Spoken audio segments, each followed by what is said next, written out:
Hi అండి. గుడ్ల సేర్లు curry, అర కేజీ గుడ్ల సేర్లు, ఉల్లిపాయ, పచ్చిమిరపకాయ కోసి తీసుకోవాలి. కుక్కర్‌లో గుడ్ల సేర్లు, చిన్న స్పూన్ అల్లం వెల్లుల్లి పేస్టు, చిన్న స్పూన్ పసుపు, చిన్న స్పూన్ సాల్టు, వాటర్ పోసుకొని కుక్కర్ మూత పెట్టుకొని ఒక 3 విజిల్స్ వచ్చిందాకా ఉడికించుకోవాలి. స్టవ్ ఆఫ్ చేసుకొని మూత తీసుకోవాలి.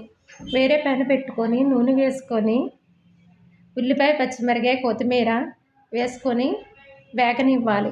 చిన్న స్పూన్ అల్లం వెల్లుల్లి పేస్టు, చిన్న స్పూన్ పసుపు, చిన్న స్పూన్ సాల్ట్ వేసుకొని వేగనివ్వాలి.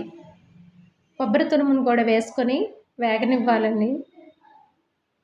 ఉడికించి పెట్టుకున్న గుడ్ల సేరును కూడా వేసుకొని 2 స్పూన్లు కారం వేసుకొని కలుపుకొని ఉడికించుకోవాలి. చిన్న స్పూన్ గరం మసాలా, కొత్తిమీర వేసుకొని కలుపుకొని ఒక 5 నిమిషాలు ఉడికించుకోవాలండి. గుడ్ల సేర్లు కర్రీ.